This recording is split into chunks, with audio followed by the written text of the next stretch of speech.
Bom, Jordão, azedou o pé do frango ontem. Vitória ganhou, hein, Jordão? Vitória ganhou, Vitória da Bahia ganhou. Teve dancinha lá do treinador, Jair Ventura. Jair Ventura que não conseguiu fazer o Santos jogar com o Rodrigo, com o Bruno Henrique, com o Gabigol. Ei, Jair Ventura. Ô, Jordão, vamos ao giro da rodada 26 que terminou na noite de ontem, com mais jogos acontecendo, Jordão. E uma tabela e uma classificação que preocupa demais o torcedor do Santos. Thiago Jordão. Preocupa muito. Essa foi uma rodada que tinha um potencial para ter sido muito boa para o Santos, se não fosse aquele detalhe, a vitória do Santos Futebol Clube. A rodada 26 que ainda começou na última terça-feira com o empate do Galo contra o Juventude por 0-0. O Mirassol também empatou com o Bragantino por 1-1. Palmeiras venceu o Vasco por 3-0. Sport e Fluminense empataram por 2-2. Internacional e Corinthians empataram por 1-1. Botafogo e Bahia, o Botafogo venceu por 2-1. Santos empatou com o Grêmio em casa por 1-1. O Vitória venceu o Ceará por 1-0 no Barradão na noite de ontem. O São Paulo, com 1 a menos, ganhou do Fortaleza por 2-0 na Arena Castelão. E o Flamengo, que empatou em 0-0 com o Cruzeiro. Com esses resultados, o Santos se aproximou do Z4 do Brasileirão. O G4 do campeonato continuou com as mesmas equipes. Flamengo em primeiro, Palmeiras em segundo, Cruzeiro em terceiro, Botafogo em quarto. E no restante da parte de baixo da tabela, o Santos fica na 16ª colocação com 28, Vitória é o 17º com 25, Juventude 18º com 23, o Fortaleza ficou na 19ª com 21 e o Sport, somando 15 pontos, é o lanterna. Jordão, começa a ficar preocupante a situação do Santos Futebol Clube, né, Jordão? O Vitória é um time, como a gente tem falado aqui, o Vitória é um time limitadíssimo, mas dentro de casa o Vitória soma pontos importantes. Diferente do Santos, por exemplo, que dentro de casa não ganha de ninguém. O Santos consegue tirar pontos fora de casa, mas jogando em casa o Santos não consegue realmente fazer as vitórias. Isso tem complicado muito a situação do Santos, Jordão.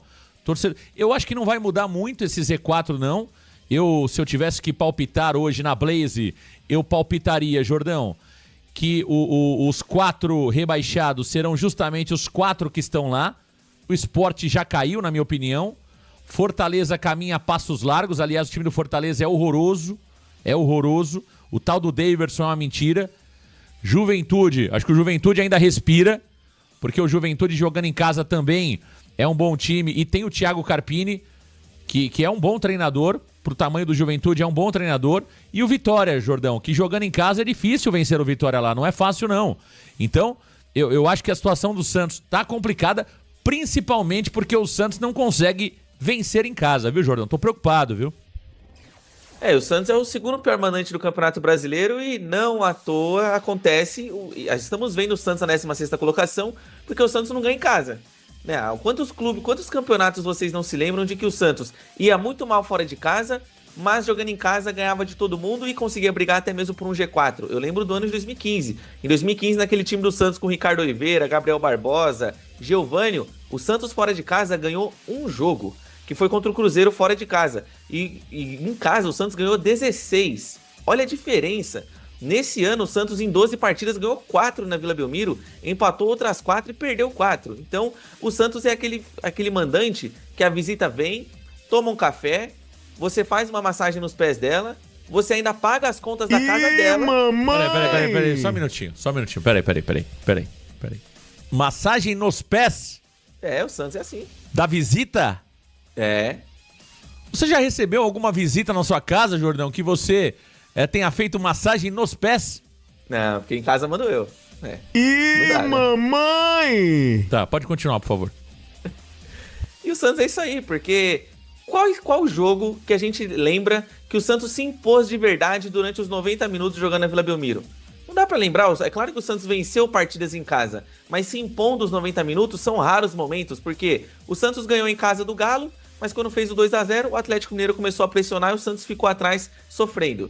Ganhamos o Juventude, mas o Juventude no Morumbi naquela ocasião quase fez gols no Santos. Fez um gol ali, mas o Gabriel Brazão falhou em outra ocasião. Tiveram lances importantes em que eles perderam gols. Então o Santos tem que mudar o panorama em casa. Fora de casa, geralmente o aproveitamento das equipes do Brasileirão vai girar em torno de 40%, 35%, no máximo 50%. Em casa que tem que ser o fator decisivo. Abaixo dos 30%, dos 40%, é inadmissível e o Santos tem que mudar isso para ontem, porque o campeonato já está chegando no fim e o Santos não consegue virar essa chave. E olha, eu acho que o Santos tem total condição de vencer o Ceará jogando fora de casa. O Ceará, vocês viram ontem, é um time limitado, mas que também jogando no Castelão é um time que dá trabalho, né? Eu acho que a situação do Ceará só não está pior, Jordão, porque o Ceará conseguiu uma vitória no Morumbi contra o São Paulo. Porque senão seria um jogo realmente ali ainda mais difícil, né? Ainda mais importante para o Ceará no próximo domingo. O Ceará está respirando um pouco mais aliviado porque venceu o São Paulo jogando no estádio do Morumbi aí na penúltima rodada. Por isso que o Ceará está um pouco mais tranquilo do que o Santos. Mas é um time fraco também, hein? É um time fraco, acho que o Santos tem total condição de jogar no próximo domingo e vencer, voltar com 3 pontos. Ô Jordão, jogando fora de casa, o Santos se dá melhor justamente por não ter um meio-campo criativo? E aí, claro, por mais que o Santos ainda com o Vojvoda tá propondo um pouco mais o jogo, mas quando você joga fora de casa, a responsabilidade de atacar é do adversário, e aí o Santos se dá bem, Jordão? Pode ser justamente por isso. O Santos é um time que muitas vezes joga numa característica reativa, esperando justamente o erro do adversário. E, por exemplo, se o Santos é o segundo pior mandante do Campeonato Brasileiro, em contrapartida, o Santos tem a 13ª campanha como visitante. E o Santos tem um saldo de gols, inclusive, melhor jogando fora de casa. Então, é uma questão que tem que ser revista, sim, pelo Santos Futebol Clube, porque você jogando em casa é onde você consegue os melhores pontos. E fora de casa, nesse campeonato, o Santos tirou pontos de equipes importantes. Como, por exemplo, o Vitória, o Santos venceu fora de casa. O Fortaleza, o Santos venceu também fora de casa. O Sport, o Santos conseguiu arrancar pontos, um ponto pelo menos lá devido ao contexto do jogo, foi até um resultado importante para o Santos. Ou seja, jogando fora de casa contra os nossos concorrentes, o Santos vai bem. Agora, em casa contra os concorrentes, o Santos perdeu para o Internacional, o Santos tomou um vareio do Vasco, o Santos não ganhou do Ceará, não ganhou do Grêmio, não ganhou do Bragantino, que está um pouco mais acima da tabela. Então o Santos vive nesse looping. O Santos ganha de certas equipes, mas quando é para decidir em casa, o Santos não consegue ter o mesmo desempenho. Tá aí o Thiago Jordão aqui no canal Varanda Futebol Debate. Ô Jordão, o Santos deve ter pelo menos uma mudança na partida contra o Ceará no próximo domingo. A tendência é Igor Vinícius na lateral direita, Jordão. E já quero te dar o gancho para você falar também sobre Bom Tempo e Vitor Hugo. Podem ser novidades ou só devem voltar contra o Corinthians na próxima rodada? Thiago Jordão El Bigodinho. Começando com a primeira, o Santos pode ter sim uma novidade neste domingo na partida contra o Ceará, e é justamente a entrada do lateral direito Igor Vinícius na vaga pelo outro lateral Mike. O desempenho do Mike não foi tão agradável e o Igor Vinícius, nas palavras do técnico Juan Pablo Vojvoda, tem agradado a comissão e não fez jogos ruins ainda com a camisa do Santos, e por isso a tendência é que ele receba uma nova oportunidade jogando naquela posição. Agora, com relação ao Gabriel Bom Tempo e também o Vitor Hugo, no treinamento de ontem, eles iniciaram o processo de transição física, enquanto seus companheiros de equipe ficaram nos trabalhos regenerativos. E a expectativa é de que Gabriel Bom Tempo consiga retornar contra o Corinthians no próximo dia 15, numa quarta-feira, e o Vitor Hugo também. A recuperação de ambos os dois jogadores estão agradando a diretoria e a comissão técnica do Santos e estão chegando em estágio final de recuperação. Tá aí o Thiago Jordão, El Bigodinho. Veja, sobre o Igor Vinícius, né? No último jogo eu disse aqui claramente, falei no pré-jogo do Tubarões que eu optaria pelo Mike. Jordão, o Mike não tá legal realmente, viu, Jordão? O Mike não foi bem na última partida. Eu acho que o Igor até agora... Eu não sou fã do Igor Vinícius, já disse aqui várias vezes que eu não teria contratado o Igor Vinícius, né? Não tenho problema nenhum em falar sobre isso. Mas eu preciso ser justo. O Igor Vinícius até aqui foi melhor do que o Mike com a camisa do Santos. O Mike não tá legal realmente, não tem atacado bem e nem defendido bem o Mike. O Mike tem jogado mal, tanto no ataque quanto também na defesa. Já o Igor Vinícius é um jogador que pode até ser defensivamente um jogador mais vulnerável, mas ele chega mais, né, no apoio, ele chega mais na linha de fundo, ele é um jogador mais perigoso que o Mike. Então, Jordão, eu confesso que eu acho que faz sentido realmente essa mudança nesse momento. O Igor Vinícius está ganhando a posição em campo. quando tem recebido oportunidades, tem sido melhor que o Mike. Então, me parece que naturalmente isso vai acontecer. O Vojvoda já dava a entender ali que queria contar com o Igor Vinícius. No último jogo até se imaginava o Igor como titular. Ele manteve o Mike, mas me parece que agora não vai ter jeito. Igor Vinícius vem aí, viu, Jordão? Exatamente. E o Igor, de fato, ele não fez partidas ruins com a camisa do Santos, né? Ele jogou a primeira partida dele ainda contra o Desportivo, ele participa do segundo gol do Santos naquela partida. Ele depois faz um jogo até que interessante contra o Juventude, em uma ocasião em que até o Kleber Xavier coloca uma dobra de laterais que não dá certo. E aí o Igor sai para a entrada do Gustavo Cavadiero. E ele também não deixou a desejar. Esse eu acho que é o grande jogo do Igor, contra o Atlético Mineiro.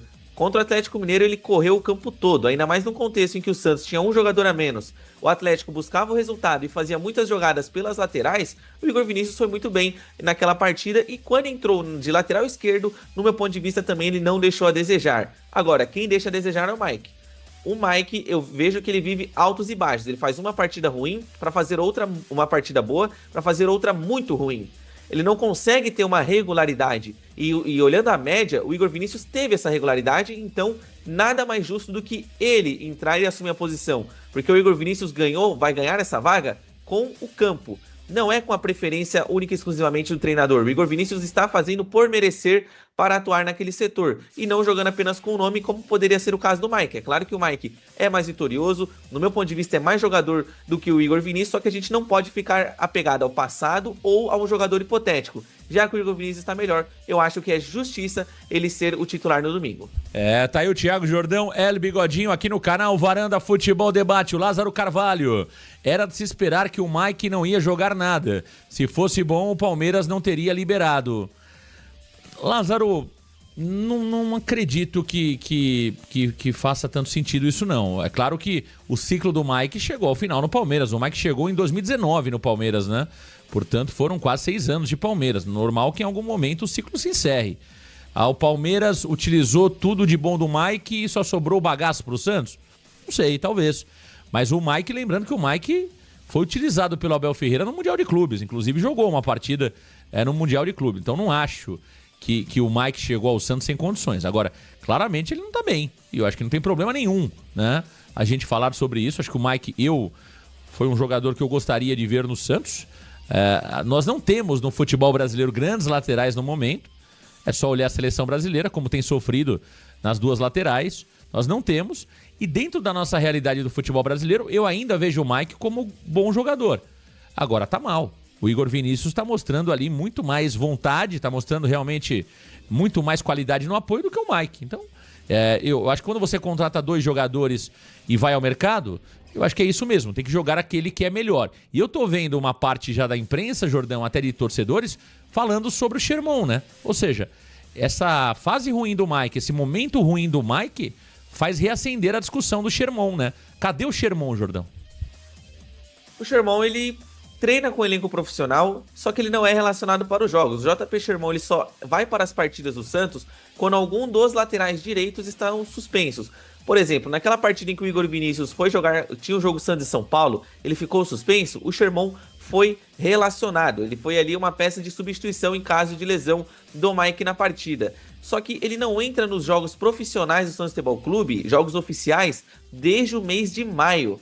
Faz muito tempo que o JP Sherman, vão completar 5 meses daqui, 10 dias aproximadamente, que ele não atua profissionalmente com a camisa do Santos. Ele só jogou, por exemplo, aquele amistoso contra o Leipzig, participou da partida também contra a Desportiva, só que ele vive muito mais no CT Pelé, fazendo os trabalhos ali junto com a equipe, e na hora do vamos ver, ele fica fora. Ele quase nunca é relacionado, então o JP Sherman, que inclusive atuou no Sub-20 na última sexta-feira contra o Corinthians, deixou aberto também essa possibilidade. Ele falou, olha, o ideal é estar jogando, e o Juan Pablo Vojvoda disse isso também, o ideal de um jovem jogador é ele ter minutos e continuar jogando. Não é bom para um jovem atleta ele ficar parado sem atuar, isso prejudica o desenvolvimento. Então, dá para deixar subentendido ali nas entrelinhas de que o JP Sherman, quando precisar, talvez ele apareça também na equipe Sub-20 mais uma vez.